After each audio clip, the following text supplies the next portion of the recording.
Alright, the class is in session and I'm back after hiatus. So without wasting any time, let's jump right in. Now for this one, I'm going to make an old school desk. So let me just change the units. Go to this top hamburger menu and then go to workspace units. Change the inch to meter and select the right plane and the right view and go to sketch. Now these are the sketch tools. So I'll be choosing the line first and from the origin, just make a line and then choose the dimension tool and select these 2 points and let's make it zero point 0.4 meter. Now again dimension the line.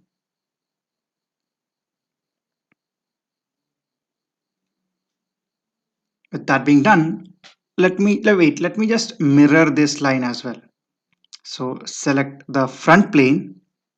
It looks like a line from this side and then select the line that will mirror this line, and that's it.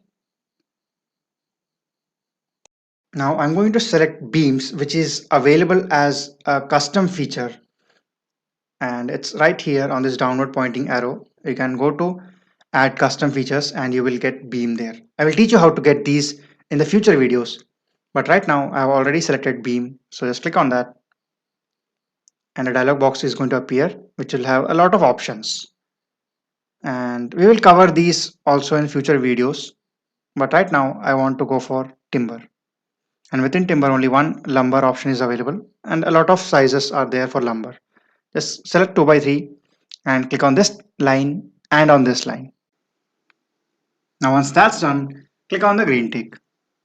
Now select these two paths and click on linear pattern. Now it's asking for direction. Just click on that direction and select right plane. That will make a similar copy of those two paths. Now just increase the distance and there you go. Click on that green tick. Now I'm going to select the front plane and sketch a rectangle on it. I'm going to need to reference, so I'm going to use this project tool. Actually 1 point was sufficient, but okay, it's all right. Now make a rectangle and add dimensions to it. I'm going for a 0.15 height and a 0.5 for width. Now I'm going to add a slight inclination to this. And now you can see even if I move, those dimensions don't change. So those have been constrained. Now I'm going to add that slight inclination by using this line tool and then dimension it that as well. Now let's remove these portions by using the trim tool. And that's it. Now it appears like a table, right? Now select this sketch and click on extrude. Now you can extend this by dragging this arrow. Now it's only going in one direction. So just click on this symmetric right below the depth. And then if you drag that arrow, it will extend on both the sides.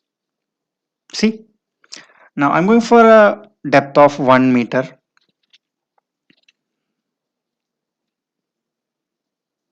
All right. Now click on the green tick. Now you can't place anything because it's not hollow, right? So use the shell tool, and the part was already, that face was already selected, so it's hollow. You can select any face that will be hollowed with the shell tool. Let me just show you. See?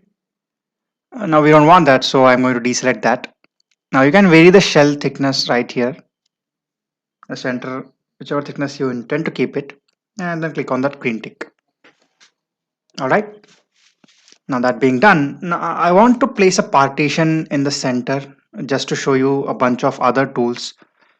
So just click on this plane, click on sketch,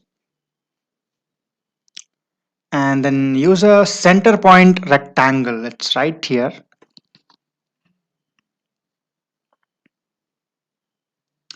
With that as center, make a rectangle. Then go to the dimension tool and then change the width.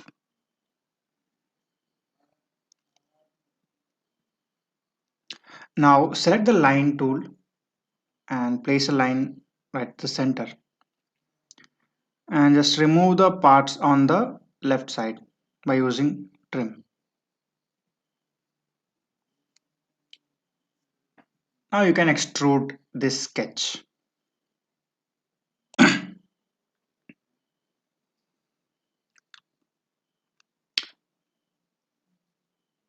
And you can drag the arrow, but it's going to cause a problem. I'll show you. See, you won't actually able to fill in that part just by using the drag, just by dragging that arrow, right? So what you can do is, see, this is not how we want it, right? And no matter how much you can do the pulling, it won't change that. So now let's use the face and select this face. Now it's also causing the same problem, right? So to avoid that, we don't want that extra projection, right? So go to up to part and just select this part. Now we had to use that because one portion is an inclined surface and other is a flat surface. Now you can see here, it is perfectly aligned as we wanted it. Just click on green tick and that's done. Now you can go to section view if that was not clear. See, you can drag this arrow to see the inside. See, it's a very good tool when you are making complex parts. I just wanted to show you that as well. That's all. And then cancel that. All right, now I'm going to create a groove on the top of the table. So select this face and click on sketch and use the circle and then click on extrude.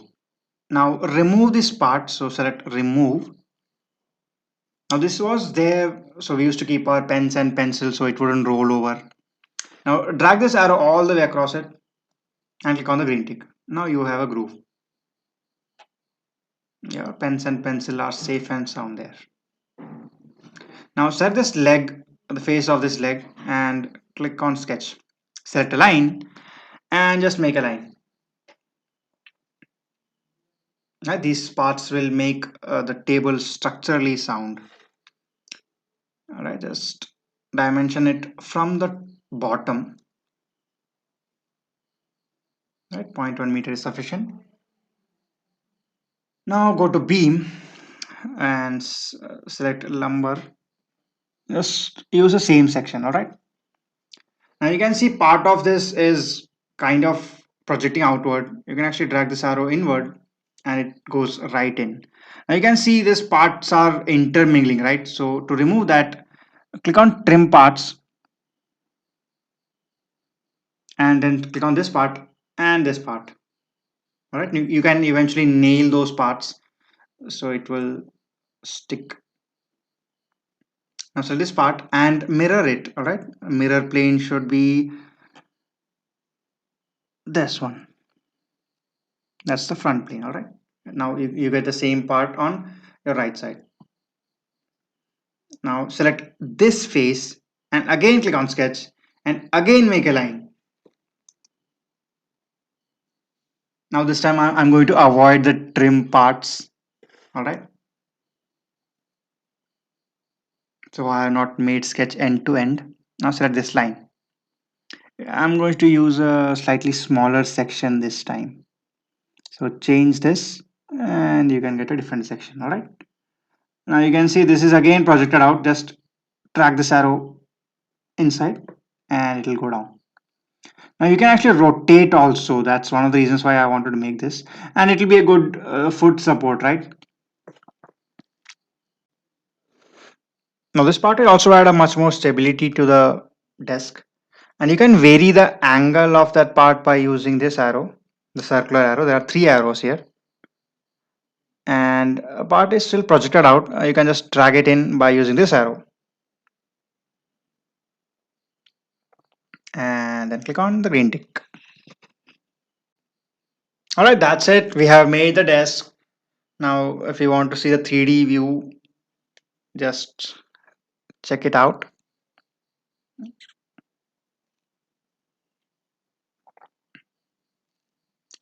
All right.